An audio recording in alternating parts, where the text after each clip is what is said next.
Hello friends, आप सभी का स्वागत है एसबीजी स्टडी में। आज की इस वीडियो में हम आपको फिजिक्स क्लास 12 के important questions, important derivations and important topics के बारे में इस वीडियो में हम बताएंगे।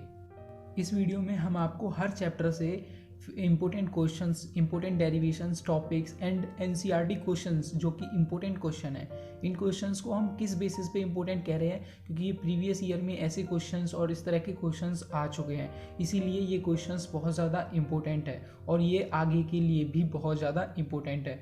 तो चलिए इस वीडियो को स्टार्ट करते हैं। उससे पहले हम आपको बता दें जो मार्क्स होते हैं वो कैसे दिए जाते हैं। इसमें क्या है कि हमारे पास 100 नंबर हमको फिजिक्स में मिलते हैं, तो उसमें से 30 मार्क्स का जो होता है वो प्रैक्टिकल होता है। उसमें से 15 मार्क्स के कम से भी कम न्यूमेरिकल वहाँ पे आ जाते हैं और 55 मार्क्स की वहाँ पे थ्योरी प्लस डेरिवेशन आ जाते हैं। तो इसमें डेरिवेशंस, न्यूमेरिकल, ये आपको हम इम्पोर्टेंट यहाँ पे बता देंगे।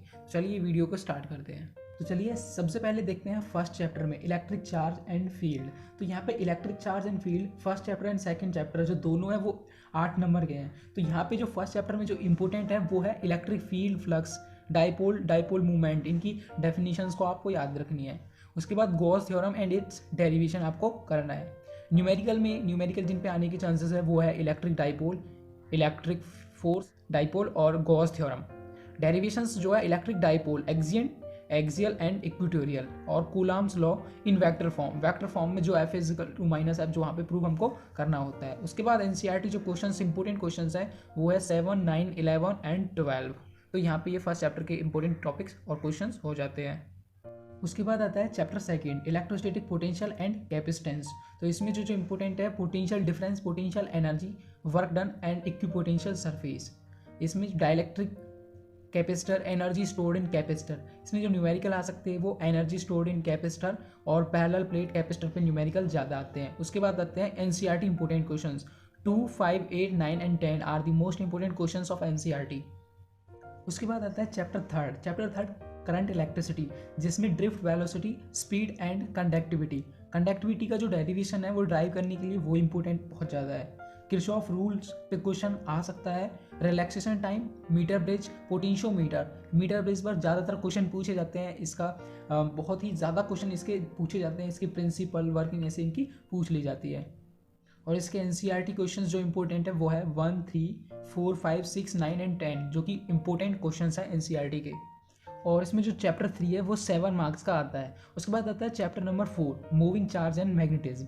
इसमें Biot Savart law, Ampere circular law, cyclotron and moving coil galvanometer, magnetic Lorentz force and magnetic fields, ये इंपॉर्टेंट क्वेश्चंस यहाँ से इंपॉर्टेंट डेरिवेशंस बन सकते हैं और यहाँ से आने के चांसेस भी बहुत ज़्यादा है। और इसमें एनसीईआरटी क्वेश्चन 2, 3, 4, 6 एंड 13 जो कि इंपॉर्टेंट एनसीईआरटी क्वेश्चंस हैं।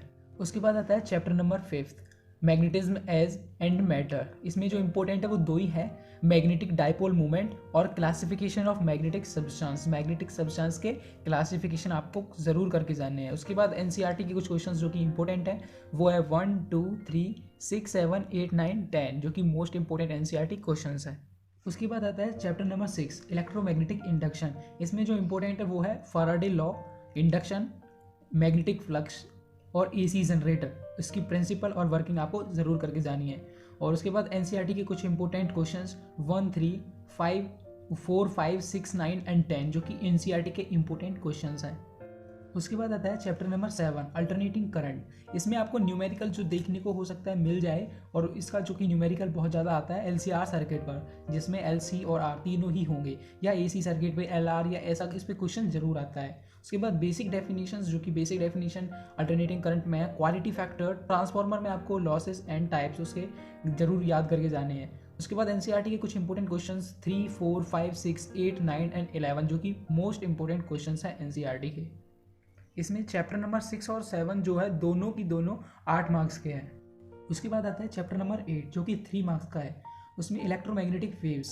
इसमें जो इंपॉर्टेंट है वो है production of EM waves means electromagnetic waves and it's spectrum, जो इसका स्पेक्ट्रम आपको याद करके जाना है। और एप्लीकेशन जो इलेक्ट्रोमैग्नेटिक वेव्स के जो अलग अलग एप्लीकेशन है वो आपको याद करके जाने हैं। और एनसीईआरटी के जो इंपॉर्टेंट क्वेश्चन है वो है 2, 3 एंड 4, 5 जो कि क्वेश्चन जो इंपॉर्टेंट एनसीईआरटी के क्वेश्चन है।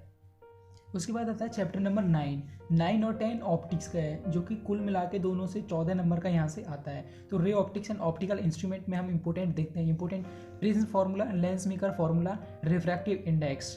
उसके बाद angle of deviation, critical angle, TIR, compound microscope and telescope are the most important topics. TIR total internal reflection. और NCERT के कुछ इंपॉर्टेंट क्वेश्चंस जो कि 8, 9, 10 जो कि इंपॉर्टेंट NCERT के क्वेश्चंस है। उसके बाद आता है चैप्टर नंबर 10 वेव ऑप्टिक्स। इसमें है wave front coherent source, Huygens principle, Snell's law and YDSC, Young double slit experiment, और पोलराइजेशन। पोलराइजेशन में आपको पोलराइज्ड एंड अनपोलराइज्ड लाइट की आपको डेफिनेशंस और कैसे क्या होती है ये आपको याद करके जानी है। उसके बाद NCERT के कुछ इंपॉर्टेंट क्वेश्चंस जो है 3, 4, 5, 6, 7, 8 एंड 9 जो कि मोस्ट इंपॉर्टेंट क्वेश्चंस हैं NCERT के क्वेश्चन चैप्टर नंबर 10 से।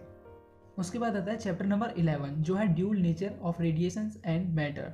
इसमें आपको photo electric effect, wave theory and Einstein photo electric equation and de Broglie wavelength जो कि मोस्ट इंपॉर्टेंट टॉपिक्स हैं, इनको आपको ज़रूर करके जानना है। और जो चैप्टर नंबर 11 है वो यहाँ पे 4 मार्क्स का आता है, चैप्टर नंबर 11 जो कि 4 मार्क्स का आता है। उसके बाद आता है चैप्टर नंबर 12 जो कि है एटम्स। एटम्स में है bore postulates, Rutherford model, energy level diagram and find energy and wavelength for different energy states. इसमें आपको ये करना है find energy and wavelength for different excitation states. उसके बाद आता है चैप्टर नंबर 13 वो है न्यूक्लियाई। इसमें जो कि इंपॉर्टेंट जो टॉपिक्स है वो है binding energy, nuclear force, fission and fusion, और उसके बाद रेडियो एक्टिव डिके। इसमें जो कि मोस्ट इंपॉर्टेंट जो टॉपिक्स हैं जिससे क्वेश्चंस आने की ज़्यादा से ज़्यादा संभावना है वो ये है। उसके बाद आता है चैप्टर नंबर 14 सेमीकंडक्टर इलेक्ट्रॉनिक्स। इसमें जो कि इंपॉर्टेंट जो टॉपिक्स है जहाँ से क्वेश्चन आने की उम्मीद है वो है intrinsic extensive semiconductor, fabrication, PN junction, Zener diode, solar cell, LED। इनकी आप बेसिक डेफिनेशंस इनको जरूर याद करें।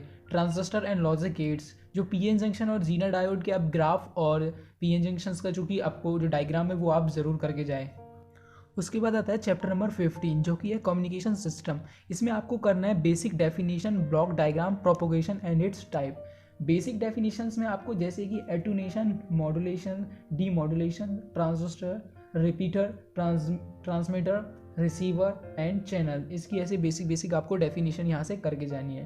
उसके बाद जो चैप्टर नंबर जो 15 है वो 3 मार्क्स का आपको यहाँ पे आता है, ये आता है 3 मार्क्स का आपको यहाँ पे मिलता है देखने को। चैप्टर नंबर जो 14 है वो 7 मार्क्स का आपको मिलता है, और चैप्टर नंबर 12 एंड 13 6 मार्क्स का, एंड चैप्टर नंबर जो 11 है वो आपको 4 मार्क्स का।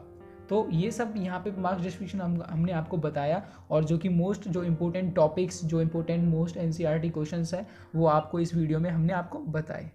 और इन क्वेश्चंस की जो PDF फाइल है उसको मैं डिस्क्रिप्शन में डाल दूंगा, आप वहाँ से जाके उसको डाउनलोड कर सकते हैं। और आप हमें कमेंट करके ज़रूर बताएं आपको ये वीडियो कैसे लगे, क्वेश्चंस जो हमने आपको बताए उससे आपकी कुछ हेल्प हुई हो तो हमें ज़रूर बताएं। Thank you for watching this video.